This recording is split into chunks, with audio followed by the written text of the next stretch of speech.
Welcome to Growth Marketer Academy with Ryan and Andrea Eldridge. We give a lot of tips and tricks for maximizing the performance of your marketing efforts. It's true, but you shouldn't just take our word for it and rush into implementing all of our suggestions. That's right. We're talking A/B testing. Today, we'll reveal a step-by-step framework to test landing pages safely, identify your brand's best practices, and achieve your desired results. I'm Ryan Eldridge. And this is Andrea Eldridge. Welcome to Growth Marketer Academy.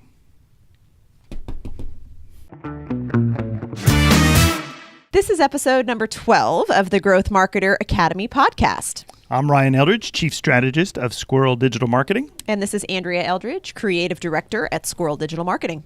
Last week, we gave you our 5 uncommon tricks for maximizing landing page conversions. That's right. And so we thought this week we should cover the best way to test changes and determine what works best for you. I mean, we're smart people, right? Sure. I mean, they should just do everything we tell them to do every time.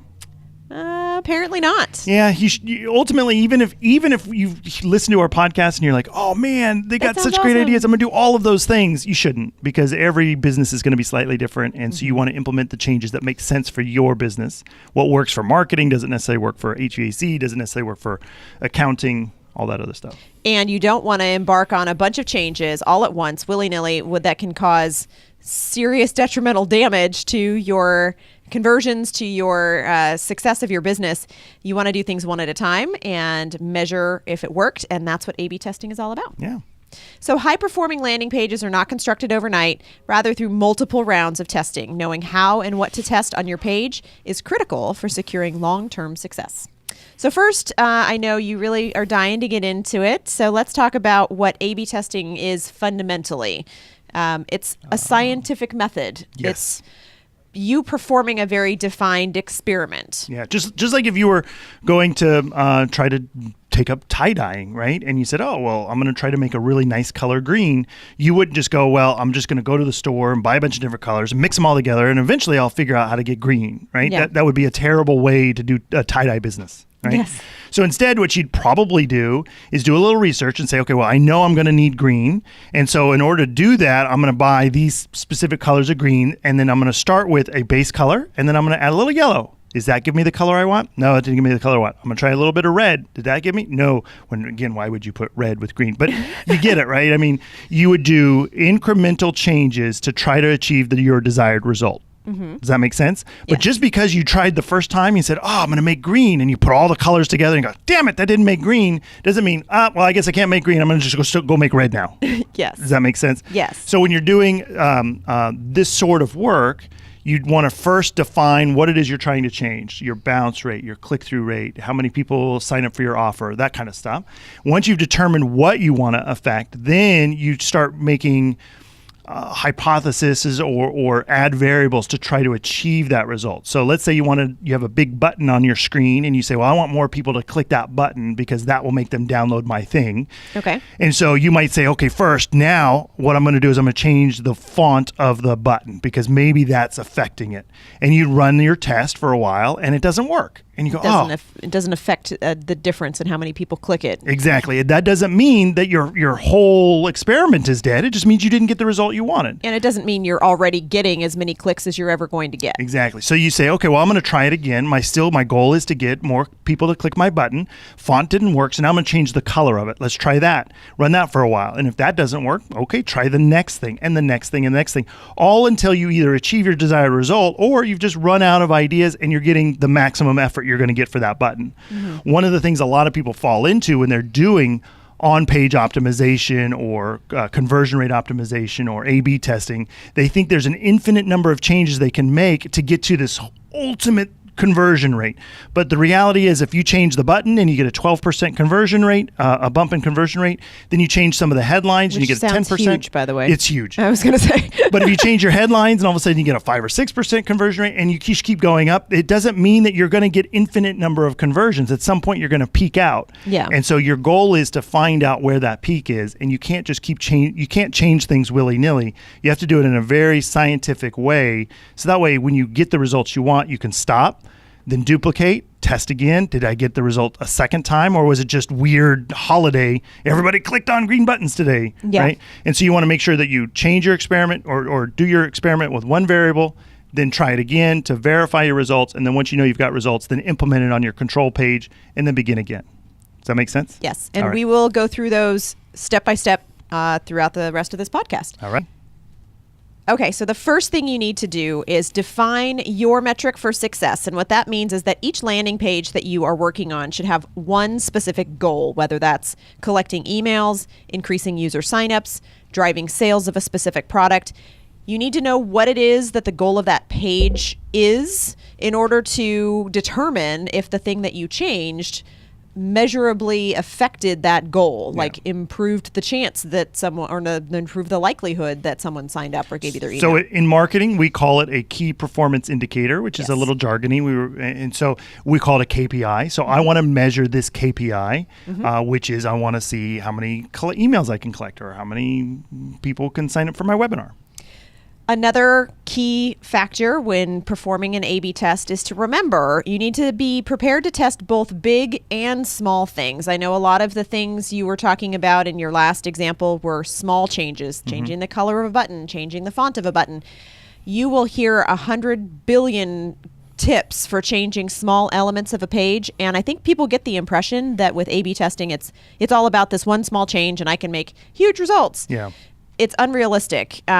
There are certain small things that, maybe you should focus on, but typically small changes lead to small results. And, if you've got something fundamentally wrong with your page, changing the color of a button is not going to make a measurable difference. So it can be things even as big as changing what you're offering, right? So if you're offering a free trial and you're just not getting anybody to sign up for it, or if you're offering a free demo and nobody's signing up for that, or you're offering a coupon and nobody's signing up for that, it may be that your offer stinks, but your landing page is awesome. And so if you spend the next 6 months one by one testing elements of the page while you leave your offer the same, you're going to end up with negligible changes to your results and have wasted 6 months in testing. Exactly.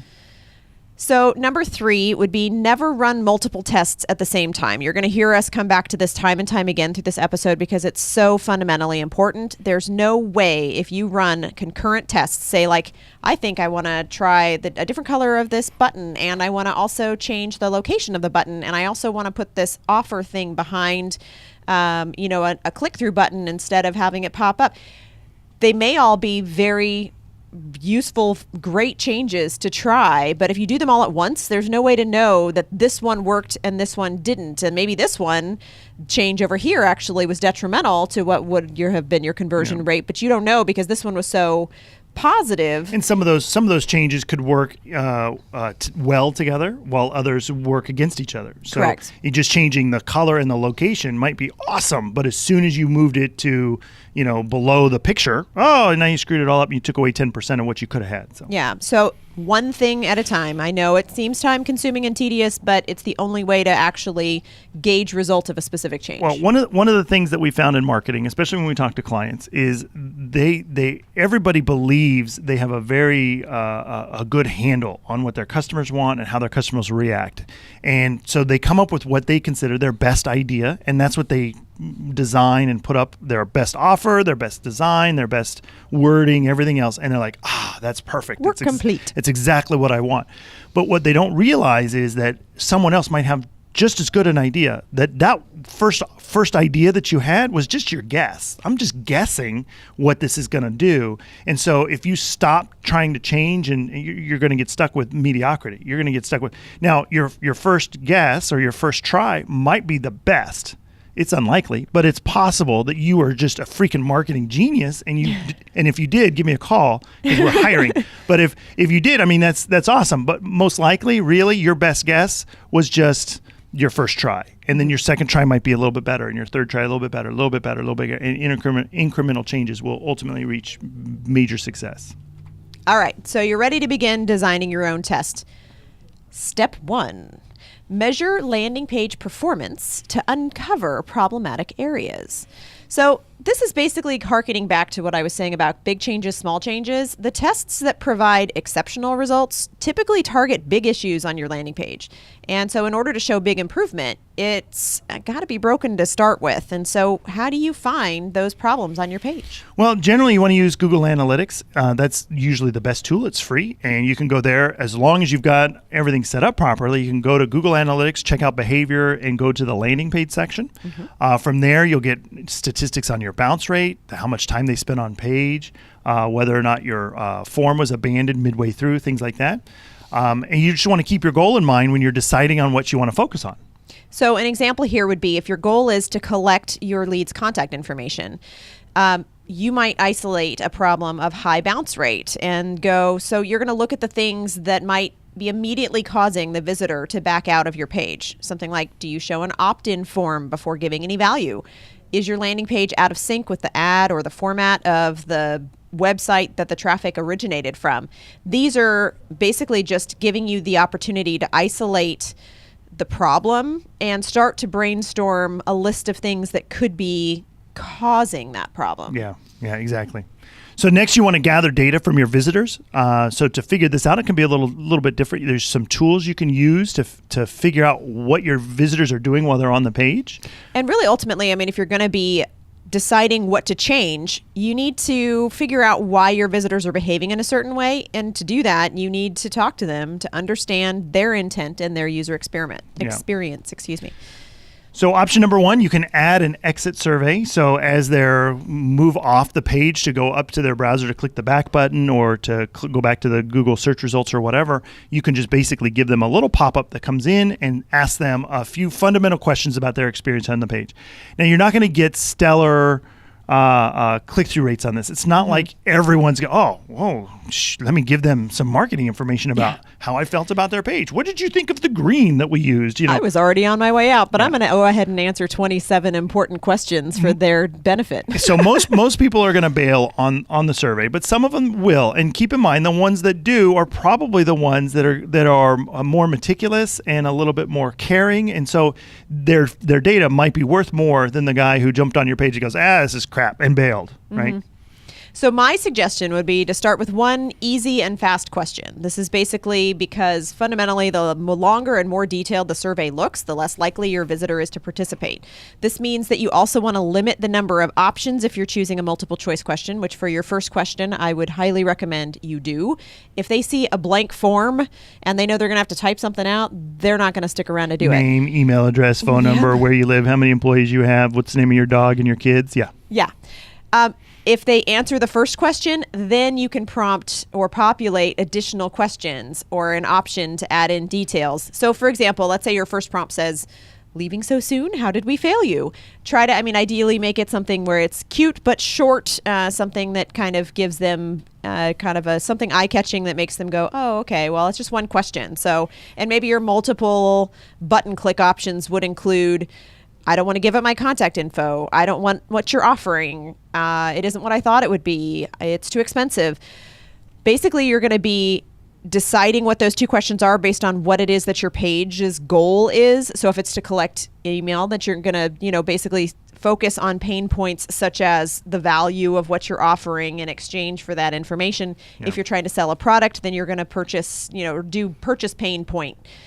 Things like, is it too expensive? Do they want to get it as an instant download, but you offered it only as a ship option? So basically, my suggestion here is pick two and then have one category be other so that they can pick one of the two that you think is most likely to be the reason they left the page and then other. And then once they choose, now you can populate with additional questions. It's, again, harkening back to that behavioral momentum we mentioned in the last episode. They're already started on the process, so they're more likely to answer another one or two questions before they get fatigued and just go, okay, seriously, I'm just done. I don't need to answer all of your questions. Yeah. At this stage, you can use a combination of multiple choice and open-ended optional questions. So examples of an open-ended question would be, what was the purpose of your visit? Or were you able to find the information you were looking for today? My favorite would be, what should we do differently? Because they're leaving your page. So, I mean, there's obviously something that they felt you didn't offer that they wanted. It gives them the option to tell you exactly what it is they wanted in such a way that humbles you and makes them more likely to feel like they should be helpful. Yeah. And when it comes to surveys, one of my favorite things to do is there's a book that came out a few years ago. I pulled it up on Amazon here. It's called Don't Make Me Think by Steve Krug. He also has another book called Rocket Surgery Made Easy. These are both on my bookshelf. I love both of these books. And one of the things it talks about is when we're kind of stuck in our own world about how things work. I'm building a web page and I expect the user to do this next and then they're going to do this next. We're coming from a completely different angle than somebody who's never seen it before, right? And so one of the things he suggests is running a user experiment where you just have friends and family sit in front of the computer and look at your landing page and have them talk you through what they're doing, right? Mm-hmm. So say, hey, go to Google and I want you to type in, how to build a cat. Right. That sounds messy. And then when they Google it and they click it and they see your landing page and say, okay, what did you expect to see when you click that link? And they say, well, I would expect to see schematics on how to build a cat. And you're like, shoot, I don't have schematics on there. And you ask somebody else, what were you expecting to see? Well, I expect to see ice cream cones. Get out of here. You're 6. You don't know what you're talking about. But you're ultimately we sit there and you ask them, what is the intent? What are you trying to do when you get to this page? What do you think this page wants you to do? Oh, I think it wants me to give them my email address. Well, why do you say that? Well, it's got this big field here that says the email address, and then download. So as you're asking them questions and getting an idea of how they're interacting with the page, it can give you those little gaps that you jump over because you're so familiar with the project, you're so familiar with the data, you're so familiar with how you want people to use it. And then when you see people use it in the real world, you're like, oh my God, they're not doing anything that I want them to do. And we're going to get into this in a few moments when we talk about performing usability testing. Hey, there you go. Yeah, we're going to circle right back to that in just a second. But when it comes to exit surveys, keep in mind multiple choice answers are easier. They're more likely to answer those, but open-ended questions allow free-flowing answers, so they provide you with the most insightful data. And you can create your own exit intent surveys with free tools like Qualaroo and VWO. VWO actually has another cool tool, which we're going to come to in a second. So that's a site that you might come back to with regards to A/B testing. So VWO. Okay, you have this fuzz because of you playing with this thing that's been on your eyebrow, and it's super distracting every time I look at you. So I'm like, red fuzz. It's because you are doing this with your... Yeah, I'm like, what are you doing with this doll? How's that? Yeah, perfect. Is that distracting? Yeah. Okay. Yeah. That work? Yeah. Okay, so another way that you can get some feedback from visitors from your site is feedback surveys. Nobody loves these. I get it. You're basically emailing your existing customers, asking them, some information about their experience with your site. But your goal here is to really fundamentally understand what motivated them to convert or what prevented them from converting. And those are surveys that are pretty easy to put together. You can use a tool like SurveyMonkey or Google Forms.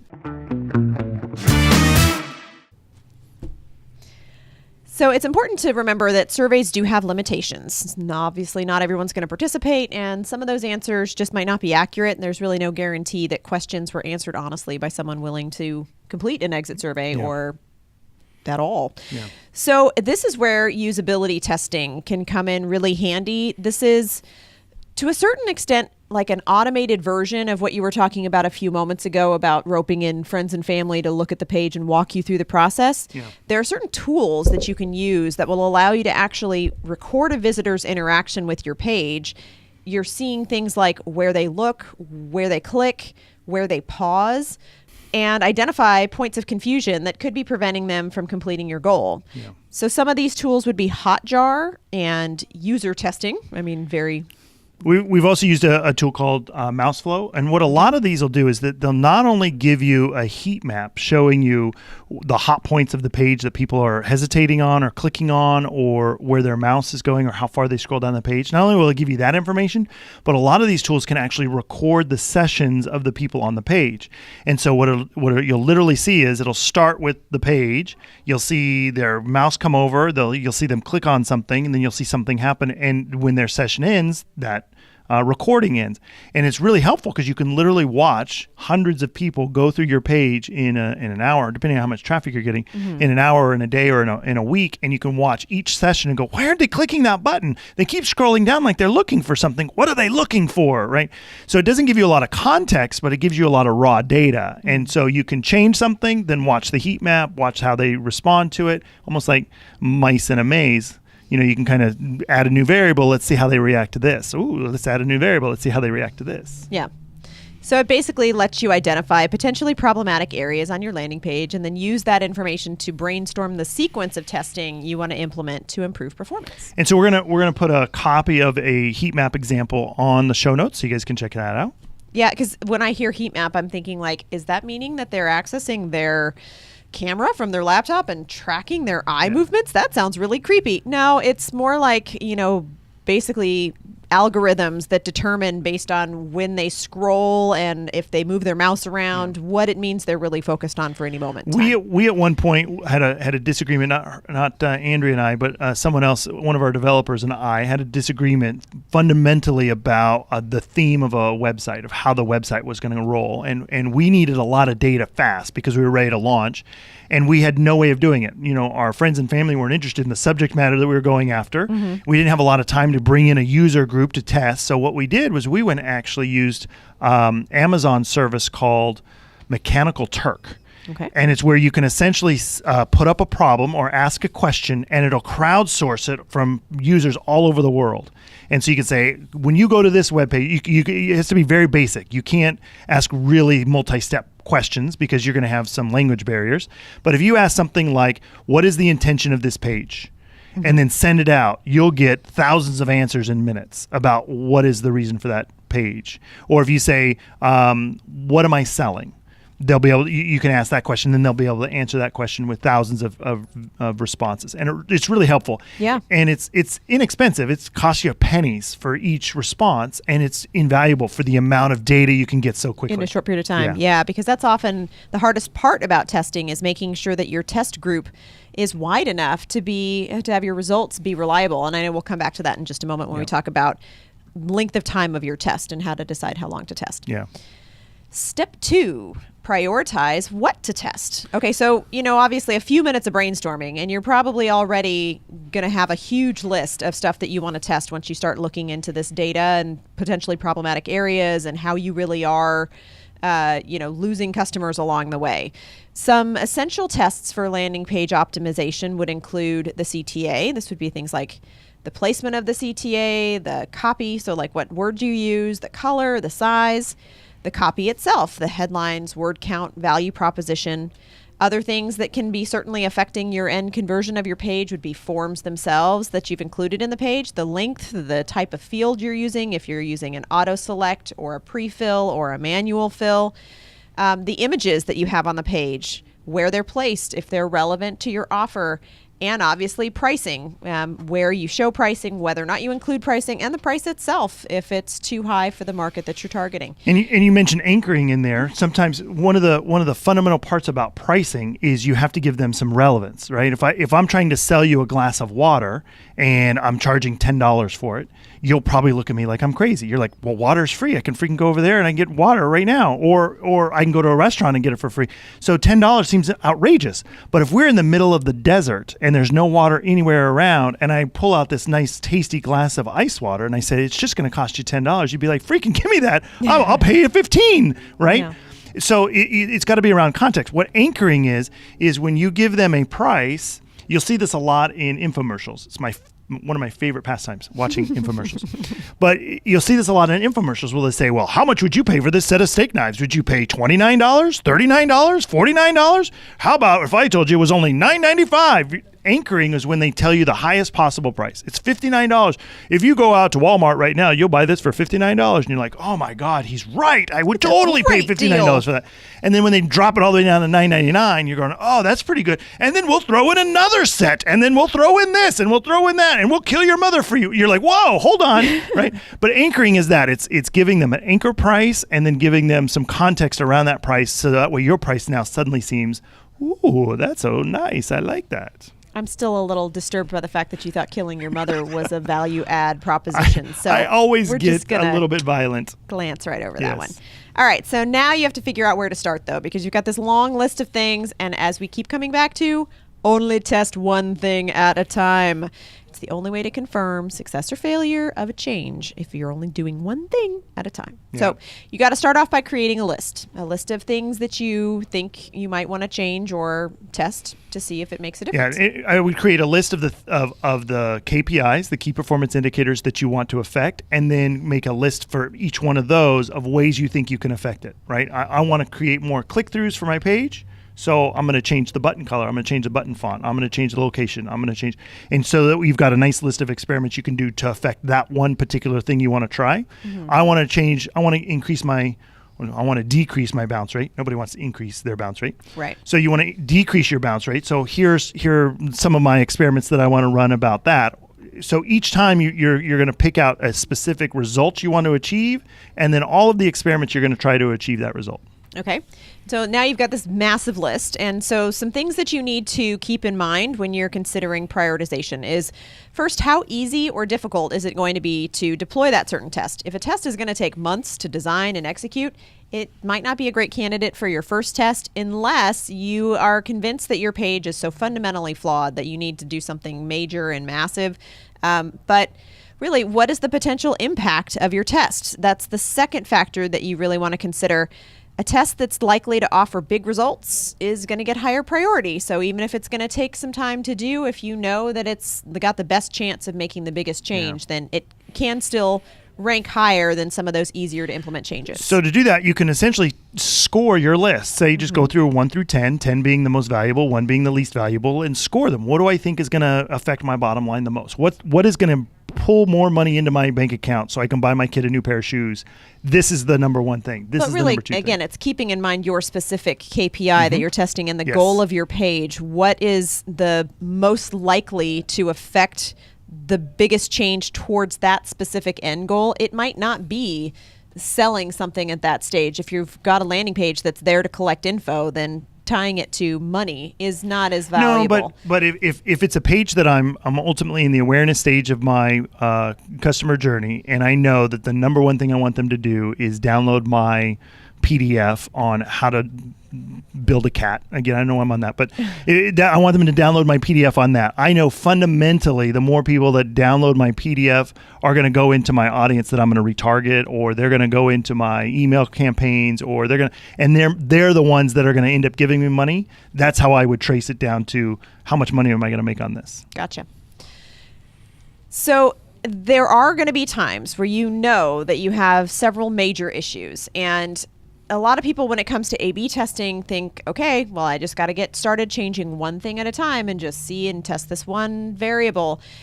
The truth is there are going to be times where that's just not going to be the most effective option, and you are just going to basically take your page and create an entirely new page with all of the elements you think are better, and test the old page against the new page and decide which of the two is better, and then start doing your incremental changes on the page that's the winner of the two. This is one of the things that I like to do when we're talking about competitive analysis. Is I like to take as near a duplicate copy of what my competitors are doing and run that against my best ideas. And that way I can see I use their design and their implementation as my control group, because I want to know how many conversions they're getting. I want to know what their bounce rate is. The metrics I can't get just by looking on the web. If I create a page that looks almost identical to theirs, but the CTAs are all coming to me, I can now measure all of those. Then I can run my best guesses or my best ideas against that page, and now I'm doing a nice A/B test about what they're doing versus what I want to do. Where the variable is your competitor that's already running that page. Exactly. There's an example on the show notes of a company that did this really well, Highrise.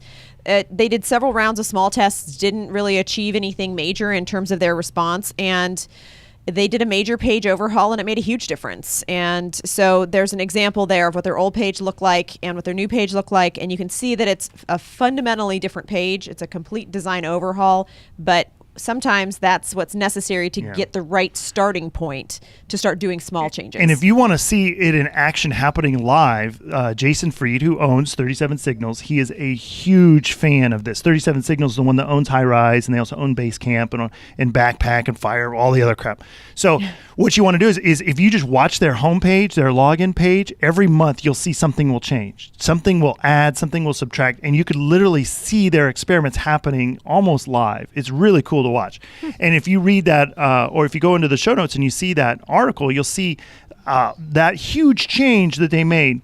If you're also interested in seeing more case studies around fundamental huge changes, go to Conversion Rate Experts. I'm a huge fan of these guys.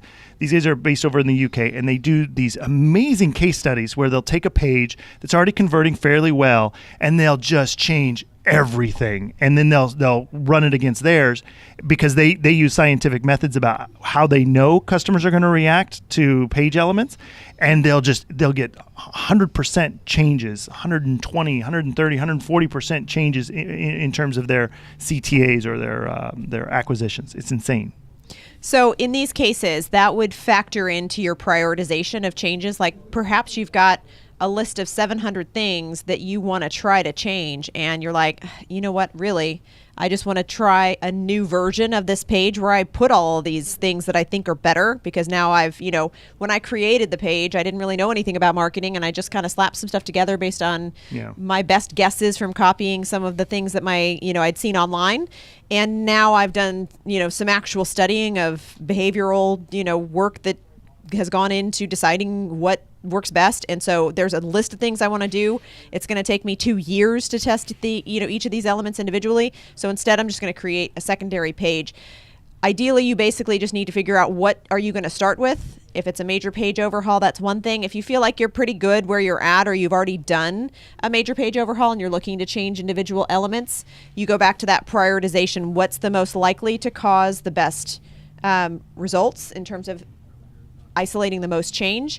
And then what's not necessarily easiest to implement, but of those elements that you think you want to change, of your top priority items, what are the things that are most easily implemented? And it's different from a multivariate test, which you were warning about in the beginning. A multivariate test would be, I'm going to change multiple variables and then see how the results play out, right? This is almost a reboot entirely. Yes. I'm saying, okay, this page worked. I'm going to reboot it entirely and try this new page and see how that works. And then once you get a champion from that test, then you take that champion and you begin your incremental changes again. Okay, well, I see that my big, huge overhaul worked wonderfully. I've got a 2% increase in my conversions. So now I'm going to go back and see if I can change my click-through rate again. I'm going to try this. I'm going to try this. I'm going to try this. So basically, when we talk about doing a page overhaul, that could potentially be your first priority change, but you do still need to test it against your control, which is your existing page. Yes. So it doesn't mean you're just going to toss the first page, throw up a new page and go, okay, now we're going to start incrementally changing. You have to test against your control. And so that's what we're going to talk about now. Step 3, run your top priority test. So this seems overwhelming, but luckily there are tools that will help you out. So there's a couple of tools that we've used in the past. Unbounce is a really great tool for building landing pages. It's drag and drop. You can just make changes fairly quickly. And they have an A/B testing section to a landing page. So you can literally take your current landing page, make a few edits, and run it against it. And what it'll do is you give it a set variable of how long you want to run it, a week, a day, or how many visitors you want, or whatever, how many reactions you want, how many click-throughs you want. You decide, and then it'll run the test for as long as you've set the test for. And as soon as one's declared a champion, it'll automatically send 100% of traffic to that champion until you go back and decide to change something again. Mm-hmm. That way you don't have to constantly go, okay, well, where am I with my, if you've got multiple landing pages, you don't have to go, where am I with this page? Where am I with this page? What was I testing again? Yeah. I can't remember.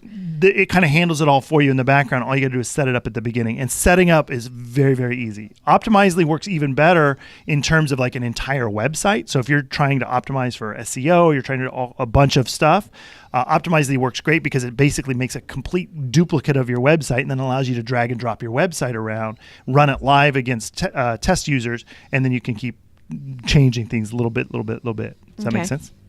The important factor here is that you want to divide traffic between your control, your original page, and the challenger, the revised page, equally. So you want to send 50% of your traffic to the page as it exists in its current format, 50% of your traffic to the new page. And we give an example in the show notes using a change of color of your CTA. So you send 50% of visitors to a page with a red CTA, 50% of your visitors to the page with the green CTA, and then you compare conversion rate without additional variables, like without having other things. The two pages are otherwise identical, just that one difference, and see which page converts better. Yeah. So the next question is, how long do you need to run a test? Well, really, you want to run it until it becomes statistically significant. Now, it's really going to vary based on your business. So if you're a lawn maintenance company, you're probably going to get 5 users a week that are going to look at your page. I mean, unless you're like in LA and you're just running all kinds of ads, but you're not going to get a ton of users. Mm-hmm. And so 5 users isn't going to give you a lot of data in 1 week. And so you're instead going to have to run that test for a month, 2 months, 3 months, until you get a significant amount.